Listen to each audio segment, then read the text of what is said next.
bon après-midi. Nous avons avec nous, aujourd'hui avec nous Ryan, qui a eu la gentillesse d'accepter l'invitation sur ce programme. C'est un plaisir. Et donc, on va parler un petit peu de lui, de ce qu'il fait, comment il est venu aux États-Unis peut-être, et puis ce qui t'amène ici. D'accord. Donc, c'est très gentil de prendre le temps de venir nous voir. Comme tu sais, c'est pas un infomercial et c'est pas un programme avec des pubs. Ça je comprends. Et, ça, merci. T'as compris. Bien compris. Et merci beaucoup Okay. pour l'opportunité d'être ici et de parler avec vous un peu. D'accord. Donc, parle-nous un peu de toi. Donc, tu es arrivé aux États-Unis il y a longtemps? Non, ça fait seulement quelques années. Peut-être avant que je commençais avec ça, je veux juste dire en avance ou de m'excuser un peu en avance pour mon niveau de français. Ça va, mais c'est pas parfait, c'est non, clair. Non, ça va, je te comprends très bien. Ça va venir, on va voir. Ah, d'accord, ça peut se Alors, compliquer. je suis canadien, oui. Mais je suis anglophone, c'est clair. Alors, tu parlais deux langues. Je parlais deux langues. Donc, mais on prend en anglais, je peux te rassurer. Si jamais je suis obligé de changer un peu en anglais ou d'utiliser le mot en anglais. Donc, la deuxième partie sera en anglais. Oh, d'accord, ça c'est excellent. Bon. Tu pourras utiliser la deuxième partie pour ton blog, peut-être. On verra, oui. Ah, d'accord. Donc, tu es venu ici parce que tu voulais explorer les États-Unis? En fait, je suis canadien et j'étais au Canada en 2000. J'étais parti pour assez longtemps. Oh. Ça, c'est une autre histoire, peut-être que je vais raconter. Mais je suis revenu au Canada. Tu es né au Canada? Je suis né au Canada. Je suis allé à l'école là-bas. Je suis né à Edmonton. Je suis grandi. En fait, j'étais né à Ottawa, mais je suis grandi à Edmonton, qui est à l'ouest, Alberta. À l'ouest, OK. En Alberta. Je suis allé à l'école là-bas et ensuite je suis quitté le Canada pour longtemps, pour 10 ans. Je voyageais. Tu es allé en Europe? En fait, j'ai travaillé avec les Nations Unies. Alors, j'étais basé à Genève et je faisais des missions de séjour en Afrique plutôt. D'accord. Pour une période de presque 10 ans. Tu as eu une vie intéressante alors? Oui, j'ai vu des choses. On peut dire ça. Oui, on peut dire ça. Finalement, je suis retourné à Vancouver. À ce moment-là, j'avais changé ma base canadienne un peu à Vancouver. Ma famille est là. Plutôt de ma famille est là-bas. Ta famille immédiate, oui. Oui. Et en 2011, j'ai commencé mon nouveau carrière comme coach, on dirait. Et à ce moment-là, j'ai rencontré ma femme. Au Canada? En fait, je l'ai rencontrée à Fidji. J'étais à Fidji pour un événement et elle vient de San Francisco. Je l'ai rencontrée là-bas par chance et on a fait l'aller-retour pour un moment. Ensuite, je suis déménagé ici. Ça. Voilà, alors bref. Tu as bien fait d'aller à Fidji ce jour-là. Voilà, c'était une super vacances, c'est clair. Et c'était la plage et tout ça? Oui, c'est super beau. Alors, j'ai déménagé ici en 2013. Alors, ça fait presque 3 ans que je suis ici. Et 2 ans de mariage. Voilà. C'est super. Voilà, petite histoire. Non, ça va, c'est une belle comme histoire ça. En fait. Oui. Donc maintenant, pourquoi tu as décidé d'être coach? C'est une bonne question. Ma première diplôme, ton premier diplôme, c'était en psychologie.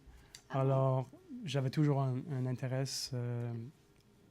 J'étais toujours intéressé dans le travail pour aider les gens, les personnes, one-on-one, on dirait. Tu étais psychologue, peut-être?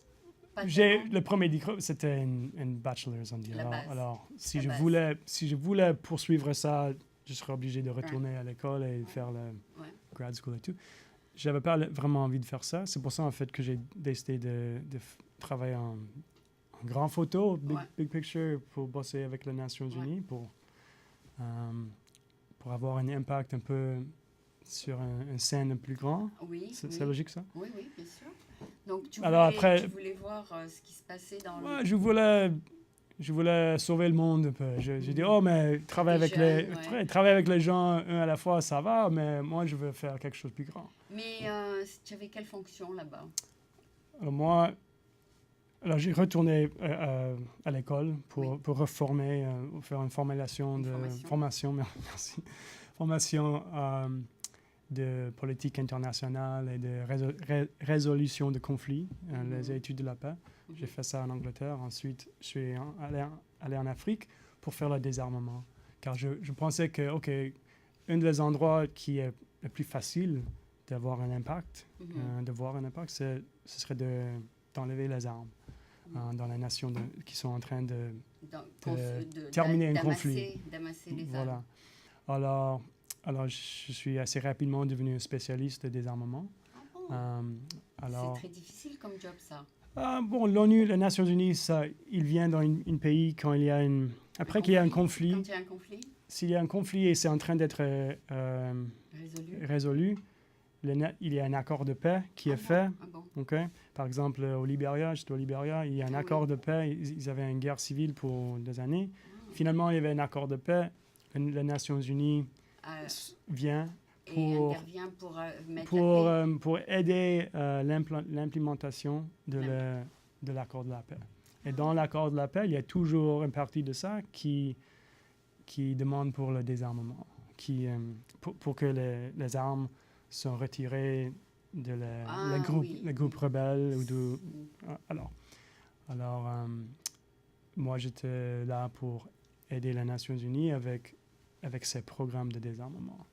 Alors, j'ai fait ça au Libéria et j'ai commencé au Togo, en fait, ensuite Libéria et au Soudan, et des pays comme ça.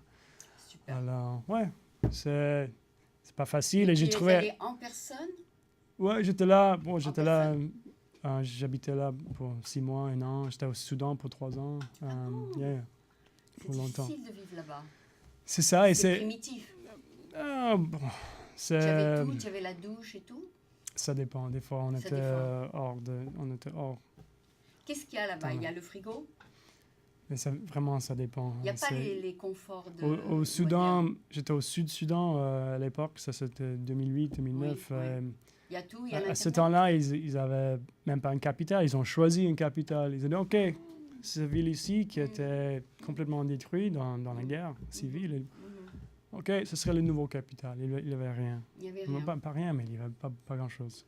Mais est-ce qu'ils ont des trucs modernes dans leur maison? Maintenant, oui. Mais à ce temps-là, c'est tout, ça vient de on dit générateur. Ça commence, oui. Generator. Alors, il n'y a pas pas de courant. Oui, c'est ce que j'ai pensé. C'est tout, ça dépend. Oui, tu peux avoir des frigos et choses comme ça, mais tu dois avoir un générateur pour charger tout ça. Mais ensuite, si tu veux un frigo et tout, tu peux avoir de la lumière, tu peux avoir tout, mais ça dépend. Ça dépend où tu es. Alors, ça vient de petit par petit, ça développe et la compagnie vient. Mais pour faire ça, tu dois avoir la paix. Alors, sans la paix, il n'y a pas de possibilité de construire des choses. Au début, non, mais finalement, les compagnies télécom quand même sont venues et maintenant... Tout le monde a un téléphone. Absolument. C'est une belle histoire, ça. Oui, c'était intéressant, c'est tout, mais pour répondre à votre question... Beaucoup plus de contact humain, alors. Oui, le problème était que pour moi, j'aime bien voir l'impact de mes efforts. Oui. Et quand vous parlez quelque chose comme la paix, de créer un environnement de la paix dans un pays qui n'a pas l'habitude d'avoir la paix, ça prend du temps, c'est clair. Alors pour moi, c'était un peu frustrant de travailler pour des années, des mois ou des années, des fois, dans un pays et de ne pas vraiment avoir nécessairement beaucoup d'impact. Et surtout avec une organisation comme les Nations Unies, c'est très difficile, c'est très lent, et c'est très frustrant. Alors pour moi, après presque 10 ans, j'ai dit, écoute, moi peut-être je dois retourner dans mon pays et de faire quelque chose. Oui, et j'ai décidé, je me suis rendu compte que peut-être c'est mieux de travailler avec les gens one-on-one, un par un. Car vraiment, c'est ça où le change commence, en fait. Et les Nations Unies, j'assume, te payer quelque chose quand même. C'est assez bien payé par comparaison à les autres. Aux autres, oui. organisation de développement. Donc, ça paye pas beaucoup. Quel était ton titre? Ça dépend sur le pays, mais j'étais... le programme de désarmement s'appelle DDR, so désarmement, démobilisation et réintégration. Ça veut dire qu'on enlève les armes, on écrase un peu la structure militaire. Si c'est un groupe rebelle, on doit écraser le groupe. Ça, c'est la démobilisation. Tu reprends les armes. Oui, tu prends les armes, démobilises le groupe. Ensuite, maintenant, tu as des rebelles qui n'ont pas d'armes, ils n'ont rien à faire. Qu'est-ce que vous faites avec ces gens? Alors, on crée un programme. Mais où ils achètent les armes s'ils n'ont pas d'argent? Bon, partout. Ça dépend sur le pays, mais c'est pas très cher. Hein. Ah, c'est pas très cher? Bon, s'il y a une grande demande, il y a toujours un supply. D'accord. Voilà. Alors, c'est marché. Non, parce que s'ils n'ont même pas les trucs de base, d'abord, il faut acheter les trucs de base avant d'acheter des armes. Ouais, mais ils sont donnés, ils reçoivent les armes par gratuitement. Les gens qui n'en veulent plus. Veulent supporter ce groupe rebelle. Il y a plein d'armes. Il y a toujours des gens qui tirent les ficelles un peu.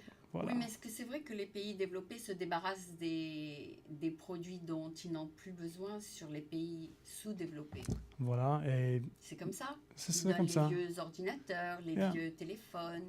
Mais pour les armes, c'est plutôt car ils veulent soutenir une cause. Une cause, une guerre civile pour un réseau ou une autre.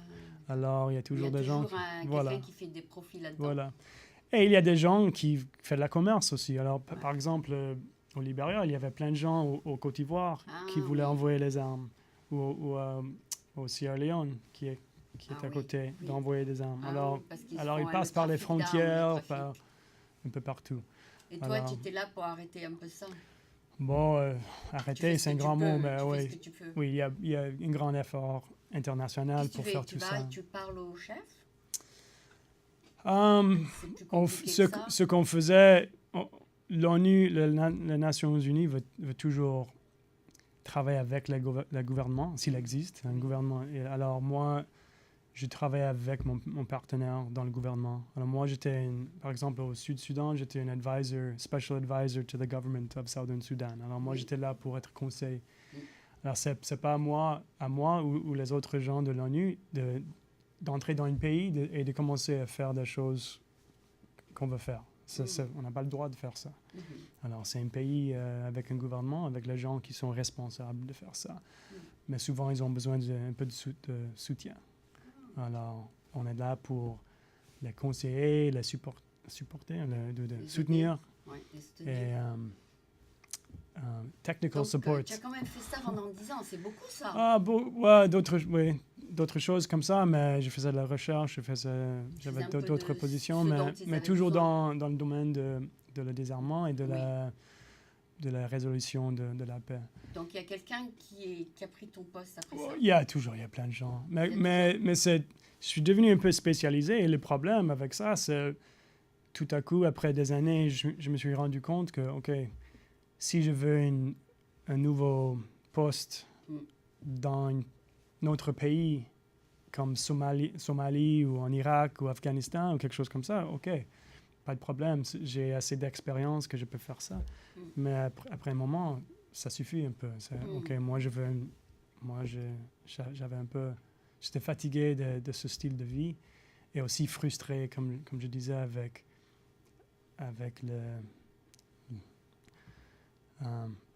la vitesse ou le manque de vitesse de résultats. D'implémentation. Ouais. Alors finalement, j'ai dit, écoute, je rentre chez moi et je fais autre chose. Et je fais autre chose. Et alors, je suis reformé un peu. J'ai fait d'autres formations. Je suis devenu une hypnothérapeute. Ah oui? Alors, je fais ça aussi. Et je suis formé comme coach. Et la plupart de ma coaching, ça vient par le travail de Tony Robbins, de Anthony Robbins. Je ne sais pas si vous connaissez. Oui. Alors, j'ai fait beaucoup de ces événements. Tu es allé le voir? Oui, beaucoup de temps. Je suis allé à beaucoup d'événements. Plusieurs fois, merci.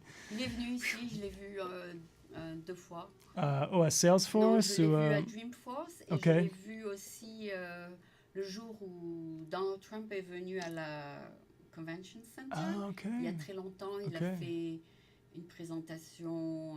C'est avant mon temps. Un bon bout de temps, Ouais. Donc, je l'ai vu 2 fois. OK, super. Ouais, alors, vous le connaissez un peu. Mais les 2 fois, même si c'était à 10 ans d'écart, c'est la même chose. Yeah, c'est ça. Mais il n'a pas obligé, en il fait. Il n'a pas changé. Et il fait ça exprès, car les choses qu'il parle sont simples, mais pas beaucoup. Il fait toujours la même chose. Il fait bouger les gens dans la salle. Absolument. Et aussi, son message est le même. Ouais. Et ça marche, donc il continue la même chose. Oui, c'est ça. Et que c'est un message que la plupart des gens comprennent pas, ou ils sont pas, c'est pas qu'ils comprennent pas, mais ils sont pas, avant qu'ils entendent que Tony parle de ça, ils sont pas prêts à l'entendre. Ou ils sont pas prêts, ou ils ont juste jamais pensé à ça, ou ils ont juste jamais eu la chance d'entendre quelque chose comme ça. Et c'est pas tout simplement Tony Robbins qui parle de ça, il y a plein d'autres gens qui l'ont copié. Ou ils ont leur autre style, les autres versions de le même message un peu. Ouais. Mais j'aime bien. Lui, c'est un des pionniers. Voilà, ça fait 35 ans quelque chose qu'il fait, ce travail. Voilà. Maintenant, il se spécialise un peu dans les relationships. Il fait un peu tout. Mais il fait ça aussi. Coach. Voilà, il est considéré comme des meilleurs coachs. Oui, un de les pioneers, un de les premiers. Oui. Voilà. Et aussi, maintenant, il a les gros clients aussi. Voilà. Comme Salesforce. Voilà, $1 million par an. Ouais. Il a les gros clients qui... Alors, il n'a pas tellement le temps pour les tout petits. Ouais, pour travailler avec lui direct, c'est clair. Mais ce qu'il fait, alors, il a d'autres moyens. Et il a créé un peu un système. Et il a coaché des autres qui deviennent des coachs. Voilà. Est-ce que tu es un des coachs? Je suis un de ces coachs, oui. Yeah. D'accord. Donc, c'est lui qui t'envoie les clients? Son organisation, oui. C'est une partie de ma pratique. Mais avant que j'ai commencé à travailler avec lui directement, pour son organisation, j'ai fait mon propre... J'ai ouvert mon propre boîte de coaching aussi. Ça s'appelle comment? C'est Nichols Breakthrough Coaching. Ah, c'est ton nom. Voilà, c'est ça. Et alors, ça, j'ai commencé en 2012 et ça continue jusqu'à maintenant. Voilà. Oui. Tu es content d'avoir pris cette décision? Oui, ça va. C'est beaucoup plus facile à avoir les résultats. C'est très... on dit gratifiant, c'est mot ça? Voilà. Ça te donne l'impression... Enfin, ça t'apporte quelque chose en plus que de simplement faire ton job, c'est ça? C'est ça. Moi, je fais ce que je veux quand je veux, un peu. Tu fais tes heures. Je choisis mes clients, je choisis mes heures, je choisis... Est-ce que je veux travailler? Sur ton site, il y a écrit que tu as été formé par Tony Robbins? Non, parce que ses clients sont un peu séparés. Ah, d'accord. Et tout simplement car c'est important. Si moi, je cherche mes propres clients, tu acceptes ce je ne peux pas comment je dis, je ne peux pas utiliser ce fait que je travaille pour Tony Robbins pour... Tu n'as pas le droit. Ouais. Tu peux? Pour tes clients, c'est autre chose que pour les clients de Tony Robbins. Voilà, c'est un peu un peu séparé, voilà. Et alors, c'est comme ça. Mais dans les deux cas, tu fais du one-on-one. Voilà. Alors, je travaille sur le téléphone. Okay. Plusieurs fois par mois. Okay. Et je travaille avec les gens plutôt pour mon propre coaching. Je travaille plutôt avec les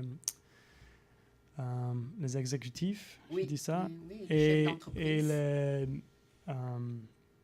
entrepreneurs. D'accord, oui, voilà. les entreprises. Alors, c'était pas toujours comme ça, mais j'ai trouvé que la plupart de mes clients étaient quand même dans ces deux catégories. Alors, ça, c'est devenu plus en plus mon domaine de spécialité. D'accord. C'est logique, ça? Non, c'est dur, ça fait un moment que j'ai parlé français comme ça. Bon, je vais te mettre à l'aise et on va changer maintenant. On va faire un peu de l'anglais. OK. So now we're going to go to the English part. Sure. So those who don't understand French will understand you. Okay, I'm sure they will. So we have today Ryan Nichols, who has a very interesting path and career. So we're going to find out together how he ended up being a coach. So you started your life as in Canada, right? I did, yes. I grew up in Canada. I was born in Canada, grew up in Canada, grew up in Edmonton, Alberta in the West. Yeah. And went to school there. And then after school, I left and I traveled for a while until I kind of figured out what I wanted to do. Okay. Yes. And it's been a long journey until I finally came here to San Francisco. And I've been here for a couple of years. Okay. And it's been good, yes. Is San Francisco a good city for you?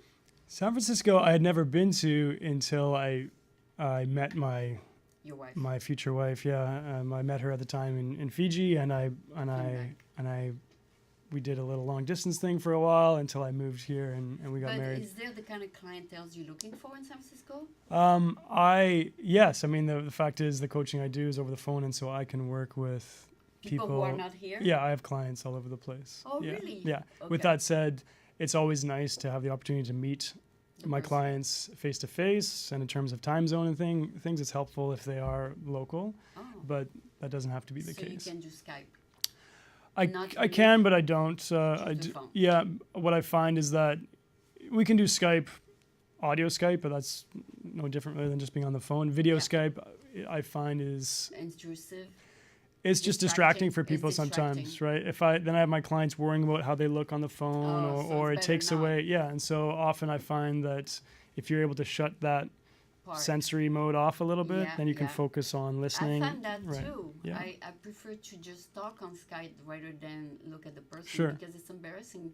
You can have a background that's different. Well, it depends on people also. Some people are much more visual learners. Some are much more auditory, some kinesthetic and so forth. So some people definitely would appreciate having a visual aid, but not necessarily. Nonetheless. Well, I just don't go there. Oh, you don't go there. You just I keep it standard, and I mean even visual learners are still very capable of learning Your sessions auditorily. are usually half an hour.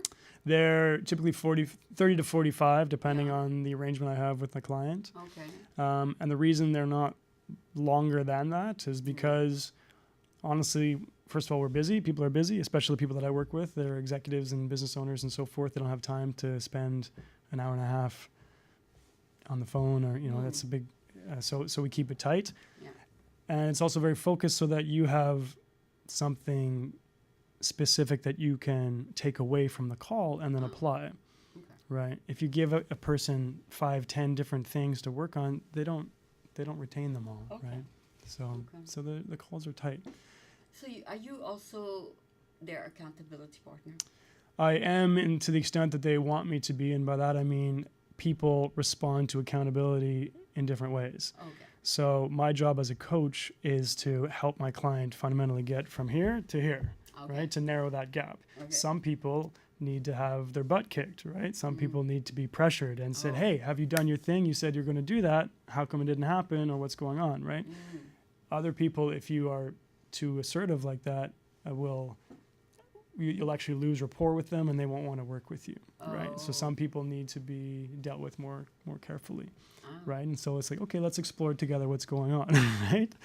So it really depends on, and part of the process of getting to know your client and my client getting to know me is to find that ideal interaction. So yes, I'm there to help them be accountable, but the nature of that accountability style is always going to change depending on the person. So you have a knowledge of Canadian, of Americans, and of Africans, and Sure. so you can have all kinds of people on the phone with you, and you can connect. It helps. It does help, and it's interesting. Going back to the idea of rapport building. Even I've lived in many different places. I was based in Europe. I've lived all over Africa. I lived in Istanbul. I've lived in Egypt. So that helps, even just to know some geographically what some of these places are like, and if I know a few of the words, not that I speak many other languages, but to be able to say some greetings in different languages and so forth, all of that helps. What is the fundamental difference between Canadian and Americans? Is there one? I mean, that's a big question. I mean, did you notice something really obvious? They all both speak English. Yeah, I mean, there's lots of probably overused stereotypes that may or may not be overly accurate, right? You're an American now, right? I have a green card, so I guess getting more and more Americanized. To it. I mean, whatever that means, I suppose. Yeah, I'm getting more used to being here in the States, and I love being here. San Francisco is a wonderful place, of all places. I'm glad my wife was from here. Oh. You know, if I'd met my wife and she was from someplace maybe less exciting in the States, I would perhaps no, I was still would have gone there because she's an amazing woman. Yeah. I would have married her and gone wherever she was, but I'm happy that she was from here because it's a very dynamic city for sure. Oh, okay. I'm glad I met you. I mean, I went to network after work for about 4 years, and it was the first time I met you. That was my first time being there. I've just recently started to make more of an effort to really go out. Yeah, to go out in general, both for work and just in general to take advantage of the city. My wife and I live in the city, and that's, as you know, I mean, that's becoming more and more expensive, more and more of an investment as rents go up and so forth. And so at some point you have to really make a conscious effort of take advantage of what the city has to offer. And you know, there may be a time when we don't live here anymore because we've moved elsewhere. And so while we're here, I'm like, okay, what's going on, in the city? Whether it's... We have to raise our rates. Sure, exactly. That's obvious. Yeah, and so my wife and I try and take in as many things as we can, activities and on the business side, I've been doing more networking. There's plenty of activities in San Francisco. Yeah, absolutely. Yeah, some people, actually, any kind of networking, some people are regulars and some people, they come in just to check it out. Well, and you have to know what your outcome is, and that's a takeaway theme that I teach all my clients, and then I try and adhere to. I do adhere to all the time, is understanding what is what is your outcome. So when you go to a networking event, what is your outcome? Something.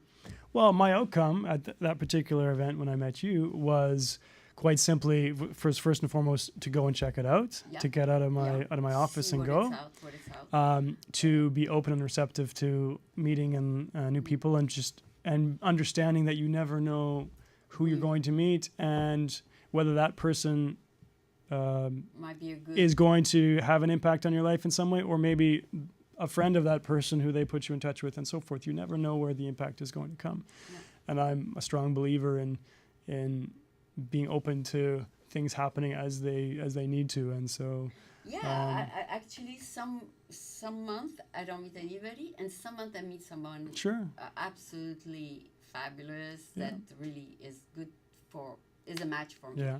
So I take the good and the bad, and in the end, it's good to meet as many people as possible. You know, it's like the lottery. Yeah.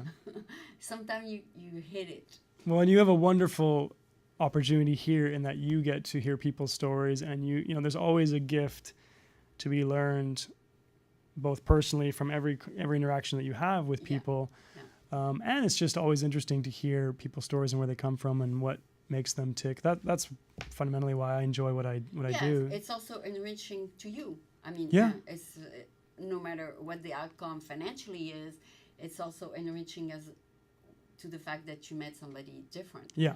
Like, I am also from 3 continents, so I also have been through a lot of travel like you. So we met all kinds of people. Of course. Right? Yeah. So because we met all kinds of people, our vision is a little bit more enlarged. That's right. We understand the people have nothing, and we understand the people have everything, and we understand the people in the middle class. I mean, we understand all kinds of people. And there's always a lesson to be learned and from everyone you meet, and there's always going back to Tony Robbins, who's my main mentor. He's always talking about how he believes every person that he meets is better than him in some way. Oh, they have their own. And he believes that he is better than them in some way. Yeah, they all have a gift. Yeah, because that's the truth. They know they have something that they are better at or good at, or they have some novel experience or some new insight or some idea that he's not aware of or doesn't know and so forth, something that he can learn from and so forth. And so I adopt that. And so when I go into any interaction, I'm always open and looking for that opportunity to learn that new thing, to find that new gift, to get that new insight, because it allows you to also, first of all, to focus where your attention needs to go, which is on the other people. Yeah. If you go into a meeting and you're just focused on talking What's about yourself, for me? then you're missing and you're losing out on those opportunities to learn to learn those gifts and to look at those new insights. Yeah, no, his latest videos are more about balance and about not to worry too much about your bank account. He say it's just a number in your and just see how rich your life is in overall, like global. Absolutely. And that's what we should focus on. It's not just I have a whole bunch of money in the bank and everything else is a mess. Well, and as we understand, if we think about it, although most people I don't think do, money is really just a byproduct. It's a symptom, if you will, of other things in your life. Yeah, if you have a happy life, everything else comes Sure, into if place. if you provide value in the work that you do, you are going to be paid for it in some way, shape, or form, and it will come back to you in that way. And so if you focus on the value that you can provide and on the different ways that you can do that and how do I provide even more value. So if you're working with clients and customers, whatever your business might be, how do you increase that level? How do you make them super happy and grateful and excited to be working with you and because you've provided and given so much? If that's the attitude that you take when you're having conversations with people, how can I help this person? How can I serve them? The rewards come. The money does come. We sometimes get, as a society, especially here in the West, we get so focused though on money being the end goal. The end goal, and really money is just it's a vehicle, right? These are just to buy things. It's just numbers. It's paper. It's nothing. It might get you something, but also I saw him yesterday just by coincidence. Oh, really? I didn't even know you are with Tony. Oh, that's funny. But he was saying on his video clip that he puts out there that that he himself had a lot of failures. He got married 3 times. Sure, yeah. So he had 2 divorces before his 3rd marriage. That's right. So he considered the other 2 a couple failures of his life.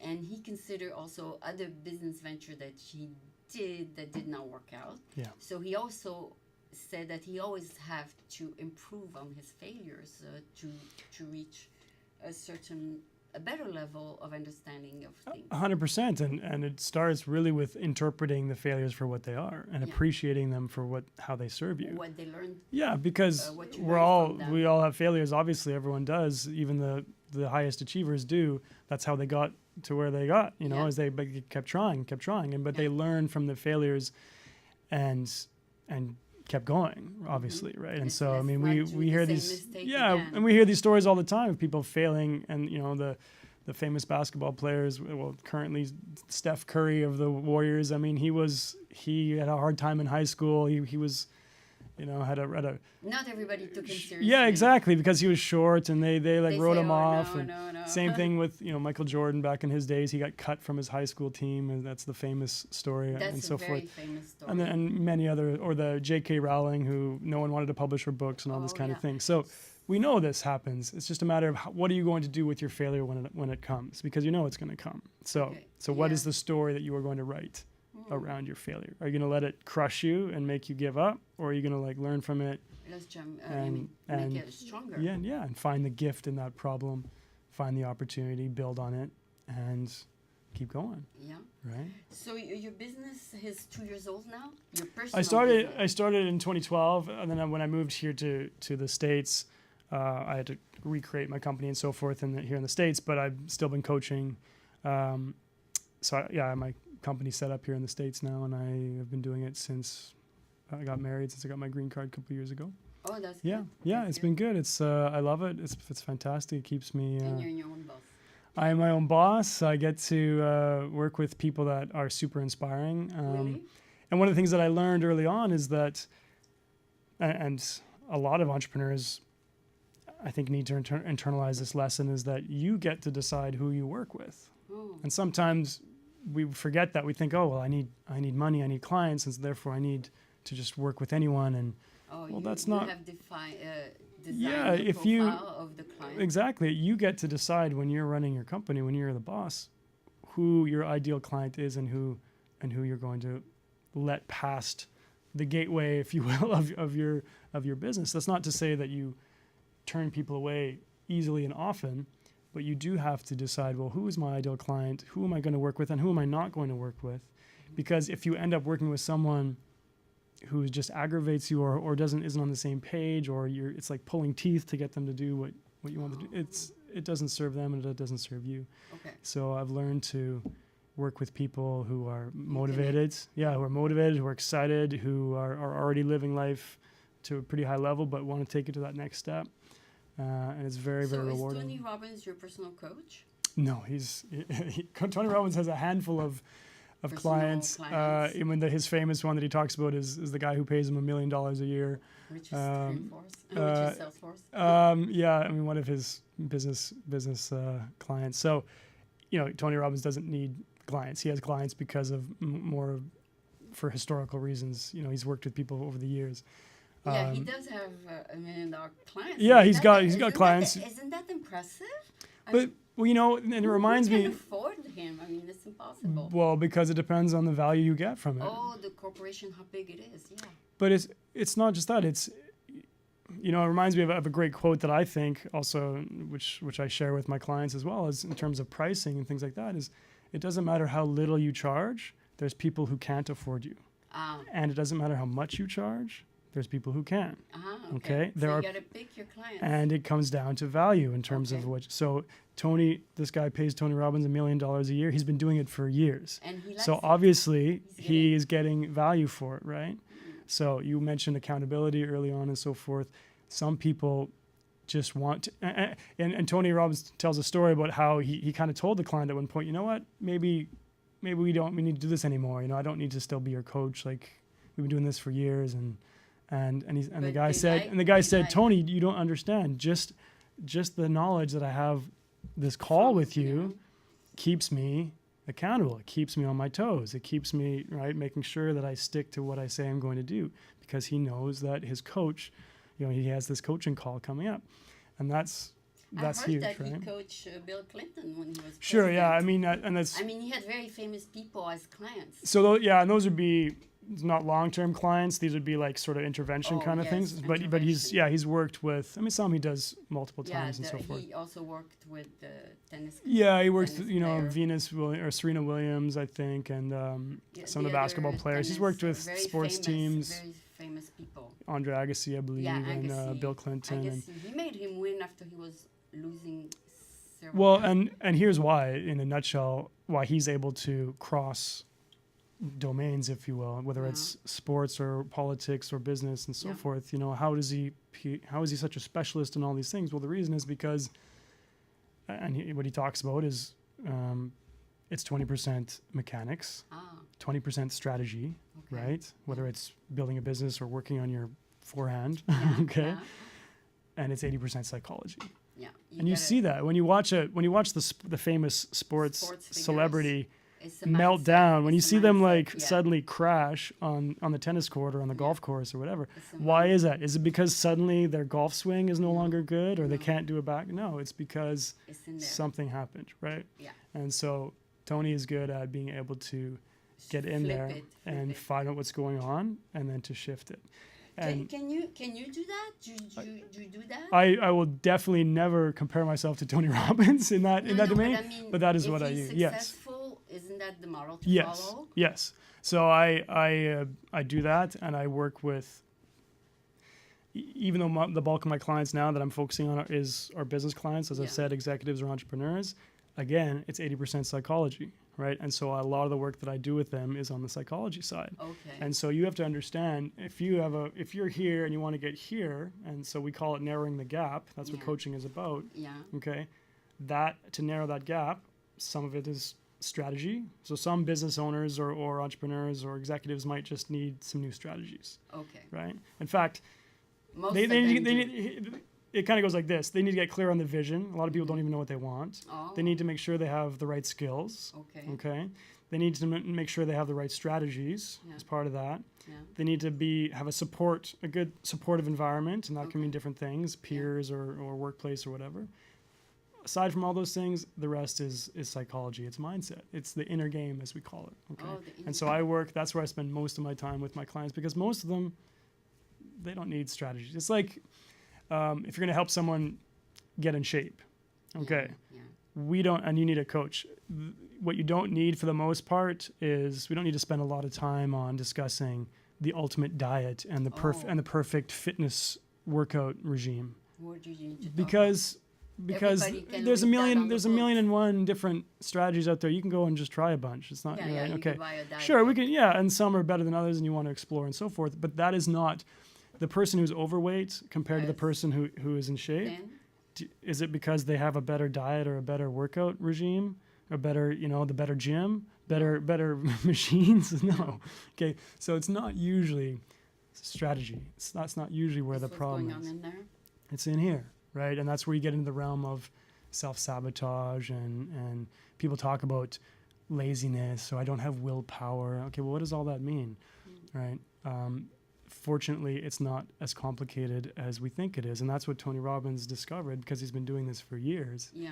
As he worked with people over and over and over again, he found that, well, in fact, we are not as unique and special as we'd like to think we are. Okay, we are all very special in our own way. We all have been sabotaged somewhere. Sure, but we all work in the same basic ways, right? And he has something that he co-created with a psychologist called human needs psychology, which talks about how we all work to meet the same needs. And it's true. We work to meet the same needs. We come up with different ways of meeting those needs, and depending on the ways that we meet them, it's going to lead to different results. So, for example, we have a need to feel significant and important. Some people are going to do that by going to make a bunch of money because they feel like that's going to make them feel important. Other people are going to do that by volunteering all their time. So they're meeting the same need, but they're doing different things. Anyway, so basically, you try to figure out what the problem is. Sure, yeah. So I've learned a lot of this, and I'm definitely always refining and always improving and practicing and so forth. And I look forward to having decades of experience down the road, as Tony Robbins has now, because that's why he's also just very naturally incredibly talented and gifted. Well, maybe you'll be the next one when he dies. I'm working on being the first Ryan Nichols instead. So. Yeah. I mean, but absolutely. Maybe you're the next generation, so maybe you'll be. The next.